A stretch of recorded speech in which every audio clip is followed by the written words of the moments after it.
大家好，主内平安，欢迎大家来享用今天的拉沙为我们的灵魂。我想跟大家分享一碗带有苦味的拉沙。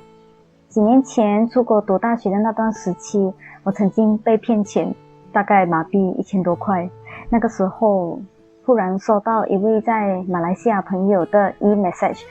然后他讲他紧急需要用钱，所以我就去银行汇钱给他咯。After that， 他又 message 来讲说可不可以再汇多几千块过来，然后我就开始觉得不对劲，就问他一些只有我跟那个朋友知道的东西。后来就很明显对方对不上话，当时我心里面就想完蛋了，这次肯定是朋友的 account 被 hack 了咯。后面也只能够报警，当然钱就没有了咯。我当时的心情真的是很糟糕。那时候身边的朋友没有讲太多话，但是就是能够感觉到他们看自己的那种眼神。后来也就这样过了2年，有一天我回到宿舍，然后看到一位也是马来西亚的朋友在我的室友的那个房间，看起来好像很难过这样，才知道原来他是在网购被人骗几千块钱。但是我记得他的样子看起来真的很沮丧，我的室友也不知所措，不知道怎样安慰他。后来我就走到他旁边安慰他，讲说没有关系啦，我懂你的感受，因为我之前也是被骗过。突然间他的眼神很像有光这样看着我，然后很激动的问我真的我就跟他分享我的经历咯。然后让我很 surprise 的是没有想到他听完之后整个人变得很轻松。那个时候我就深刻的体验到自己被骗钱的经历的另一层意义，因为那次的经历让我能够跟拥有类似 experience 的人产生共鸣，那种共鸣能够带给别人安慰，还有甚至治愈感。我们的整个人生中难免会有一些坎坷、难过或者痛苦的经历，特别是当觉得自己是孤单，没有人理解我的时候，感觉很难度过这个低谷，很想逃避，不想面对，有时候甚至觉得自己撑不下去，不想撑了。是耶稣，他的苦难让我有勇气能够正面面对自己的痛苦，不论当时经历有多么的黑暗绝望，我不是一个人独自面对，因为有耶稣陪着我。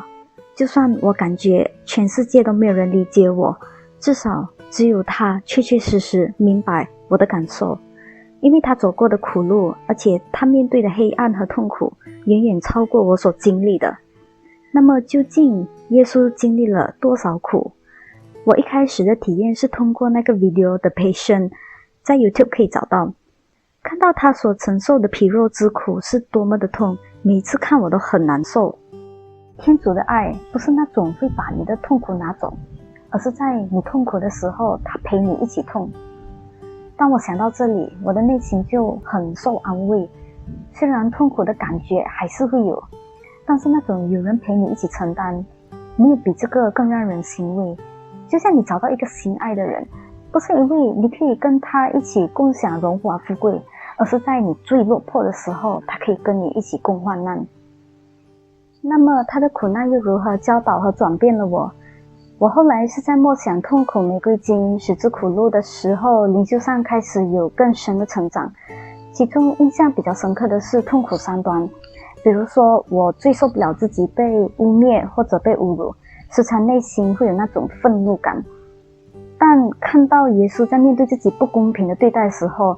他勇敢而不退缩，忍耐而不抱怨，缄默而不发怒，谦虚而不还击。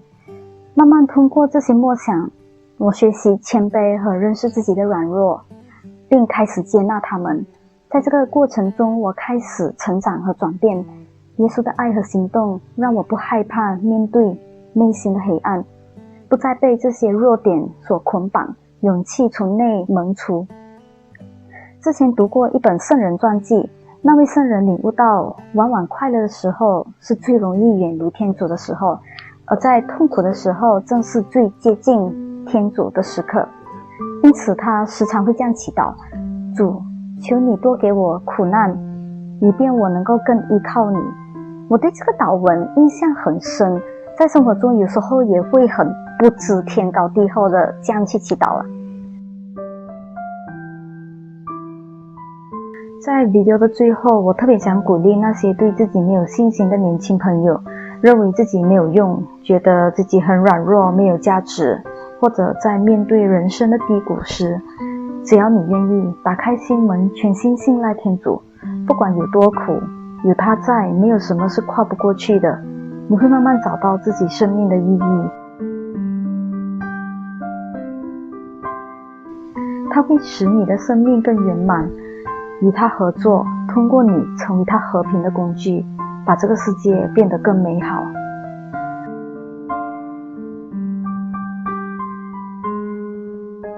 我是星星，来自圣若瑟总主教座堂中文组，为你服务。拉萨为我们的灵魂，请享用，吃得开心，活出圣意。